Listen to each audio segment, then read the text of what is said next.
Johnny సినిమాని గతంలో మీరు డైరెక్ట్ చేసి ఆ టైంలో కొంత ఫ్లాప్ అనే ఇబ్బందికరమైనటువంటి వాతావరణాన్ని కలిగించుకున్నారు.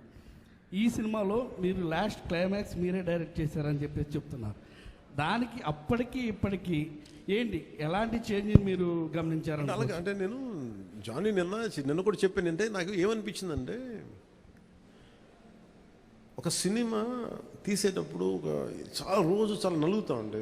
నేను చెప్పేది సినిమా అనేది ఒక్కటే కష్టపడేది కాదు. ప్రతి ఒక్కటి ఈవెన్ ఒక చిన్నపాటి ఉపాధి శ్రామికుడు కూడా కష్టపడతారు, యుద్ధం చేయాలి పట్టుకోటి కోసం. సినిమా ఏంటంటే చాలామంది డబ్బులు చాలా గ్లామరస్గా కనిపిస్తుంది ఫిల్మ్ ఇండస్ట్రీ.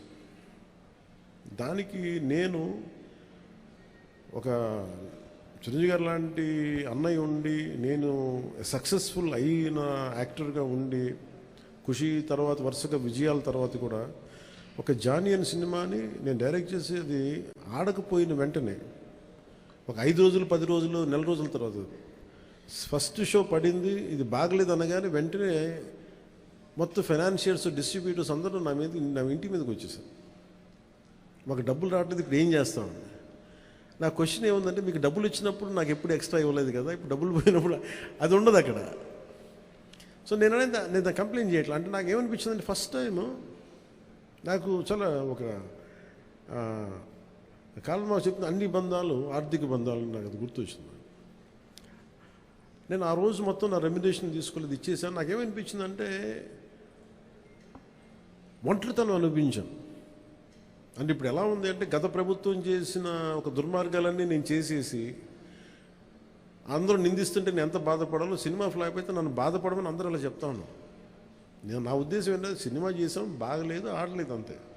కానీ దానికి ఏంటి ఏదో ఒక కొంపలంతా మునిగిపోయినట్టు ఇలా మొక్కలు పెట్టుకున్నారండి. అందరూ డీలా అయిపోయి, ఓకే నష్టపోతే ఎంత నష్టపోయింది చూద్దామని చెప్పి ఫైనల్ నేను ఏం చేయగలిగింది, బాబు నాకు ఇచ్చిన రెమ్యునరేషన్ ఇది, నాకు రూపాయి వద్దు తీసుకోండి అని చెప్పి నేను ఇంకో 15 లక్షలు అప్పు నేను తీసుకున్నాను. దాని తర్వాత ఇంకోళ్ళ దగ్గర ఆ అనుభవం నన్ను చాలా బలమైన వ్యక్తం చేసింది.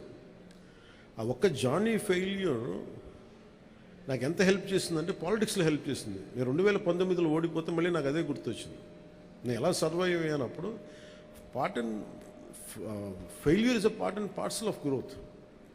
అది నాకు బాగా బలం ఇచ్చి, నిన్న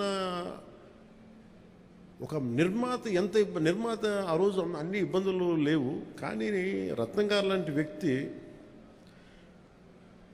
ఒక చిన్నపాటి మేకప్ అసిస్టెంట్గా ప్రారంభించిన వ్యక్తి, అంచెలంచెలుగా శంకర్ లాంటి వాళ్ళతో సినిమా తీసి పాన్ ఇండియా సినిమాలు తీసిన వ్యక్తి ఈరోజున సినిమా రిలీజులకి ఇబ్బంది పడతా ఉంటే నాకు అనిపించింది, చాలా బాధేస్తుంది. ఇది నాకు అందుకే నేను దగ్గరుండి ఈ సినిమాని ప్రేక్షకుల దగ్గరికి తీసుకెళ్ళాలనేది నిర్ణయించుకున్నాను.